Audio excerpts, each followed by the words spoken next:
அனைவருக்கும் வணக்கம். இன்றைக்கி வந்து நம்ம கோதுமை மாவு வச்சு ஒரு சூப்பரான ஸ்நாக்ஸ் ரெசிபி தான் பார்க்க போகிறோம். பிரேக்ஃபாஸ்ட்டு, டின்னரு, குழந்தைங்களுக்கு ஸ்நாக்ஸுக்குன்னு எப்படி வேணால் கொடுக்கலாம். உள்ள நிறைய காயெல்லாம் வச்சு செய்கிறதுனால டேஸ்ட்டும் சூப்பராக இருக்கும். ஒரு 3 சப்பாத்தி சாப்பிட்ற இடத்துல ஒரு 2 சாப்பிட்டாலே நல்லா ஃபில்லிங்காக இருக்கும். வாங்க அது எப்படி செய்கிறதுன்னு பார்க்கலாம். ஒரு 150 கிராம் கோதுமை மாவு எடுத்து வச்சுருக்கேன். அதில் ஒரு 1/4 டேபிள் ஸ்பூன் உப்பு சேர்த்துட்டு நல்லா கலந்து கொடுத்துக்கோங்க.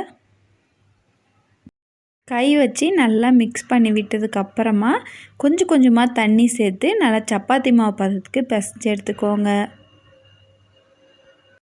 நல்லா டைட்டாக பிசைய வேண்டாம், நல்லா ஓரளவுக்கு லூஸாகவே பிசைஞ்சு எடுத்துக்கோங்க.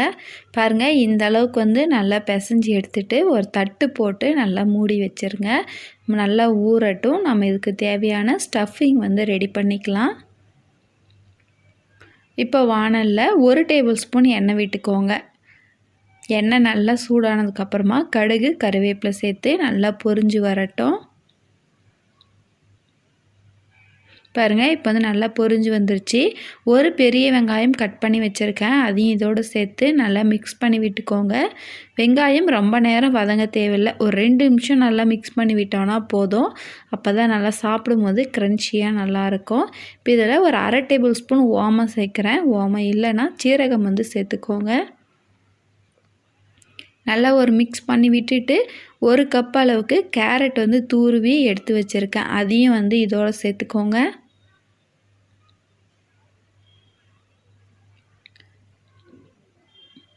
நல்லா இதை வந்து கலந்து விட்டுட்டு ஒரு 1/4 டேபிள் ஸ்பூன் உப்பு சேர்த்துக்கோங்க. உப்பு சேர்த்தோன்னா கேரட் வந்து நல்லா வெந்து வந்துடும். உப்பு சேர்த்துட்டு ஒரு 2 நிமிஷம் லோ ஃப்ளேமில் வச்சு நல்லா மிக்ஸ் பண்ணிக்கிட்டே இருந்தோன்னா கேரட் வந்து நல்லா வெந்து வந்துடும். பாருங்கள், கேரட் வந்து நல்லா வெந்து வந்துடுச்சு. இப்போ வந்து இது காரத்துக்கு தேவையான அளவுக்கு மிளகாய்த்தூள் சேர்த்துக்கோங்க. நான் வந்து ஒரு 1/4 டேபிள் ஸ்பூன் சேர்க்குறேன். இப்போ அதே 1/4 டேபிள் ஸ்பூன் மஞ்சள் தூள் வந்து சேர்த்துக்கோங்க. சேர்த்துட்டு நல்லா வந்து கலந்து கொடுத்துக்கோங்க. அடுப்பு லோ ஃப்ளேம்லேயே இருக்கட்டும். இப்போ குக்கரில் ஒரு 4 உருளைக்கிழங்கு சேர்த்து ஒரு 2 விசில் விட்டு நல்லா வேக வச்சுட்டு தோல் நீக்கி எடுத்து வச்சுருக்கேன். அதையும் வந்து இதோடு சேர்த்து நல்லா மேஷ் பண்ணி விட்டு நல்லா கலந்து கொடுத்துக்கோங்க. மேஷர் இருந்தால் யூஸ் பண்ணிக்கோங்க, அப்படி இல்லை அந்த மாதிரி நம்ம யூஸ் பண்ணுற கரண்டியிலே நல்லா அழுத்தம் கொடுத்து மிக்ஸ் பண்ணிக்கிட்டே இருந்தோன்னா இந்த அளவுக்கு நல்லா வந்து மிக்ஸ் ஆகி வந்துடும். பாருங்கள், நல்லா வந்து அழுத்தம் கொடுத்து மிக்ஸ் பண்ணி விட்டிங்கன்னா இந்த மாதிரி நல்லா உருண்டை பிடிக்கிற கன்சிஸ்டன்சி நமக்கு கிடைக்கும். இப்போ மேலாப்பில் கொத்தமல்லி இலை வந்து தூவிட்டு நம்ம அடுப்பை ஆஃப் பண்ணிடலாம். இப்போ இது நல்லா சூடெல்லாம் குறைஞ்சி வந்ததுக்கப்புறமா நமக்கு தேவைன்ற அளவுக்கு குட்டி குட்டி உருண்டைகளாக பிடிச்சு எடுத்துக்கலாம்.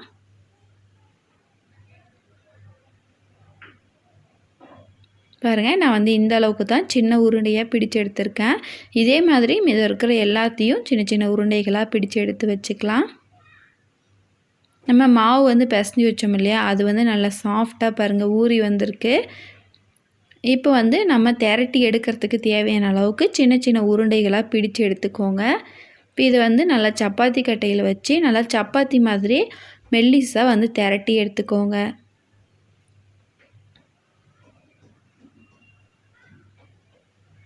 இப்போ நம்ம வந்து உருண்டை பிடிச்சு வச்சோம் இல்லையா, அதை வந்து நல்லா கையில் வச்சு நல்லா வந்து தட்டி எடுத்துக்கோங்க. நம்ம வடை தட்டுற மாதிரி ரொம்ப மெல்லிசாக தட்ட வேண்டாம், ஓரளவுக்கு மீடியமாக வந்து தட்டிட்டு அதை அந்த கோதுமை மாவில் திரட்டி வச்சுருக்கோம் இல்லையா, அதுக்கு சென்டரில் வச்சு நல்லா எல்லா பக்கமும் கேப் வராத மாதிரி நல்லா அந்த மாதிரி க்ளோஸ் பண்ணி விட்டுக்கோங்க. இப்போ லைட்டாக ஒரு 2 டைம் வந்து அழுத்தம் கொடுத்தோன்னா அந்த மடிப்பெல்லாம் வந்து நல்லா ஒட்டிக்கும். அவ்வளோதான், நமக்கு வந்து ஒரு ரவுண்ட் ஷேப் வந்து கிடச்சிருச்சு. ரொம்ப மெல்லிசாக திரட்ட தேவையில்லை, இந்த அளவுக்கே சரியாக இருக்கும். பாருங்கள், இதே மாதிரி இன்னொன்று வந்து நான் வந்து க்ளோஸ் பண்ணி காமிக்கிறேன். ஒரு பக்கமாக நல்லா கேப் இல்லாத மாதிரி மடித்து எடுத்துக்கணும்.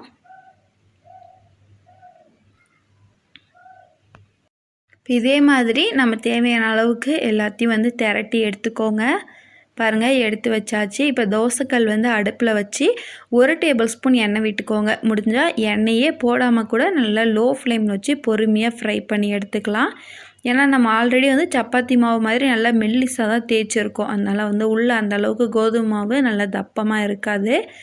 இப்போ நம்ம திரட்டி வச்சது எல்லாத்தையும் சேர்த்துட்டு அடுப்பை மீடியம் ஃப்ளேமில் வச்சு நல்லா பொறுமையாக 2 பக்கமும் திருப்பி போட்டு செவந்து வர வரைக்கும் விட்டு வேக வச்சு எடுத்துக்கலாம். தீ வந்து அதிகப்படுத்த வேண்டாம்.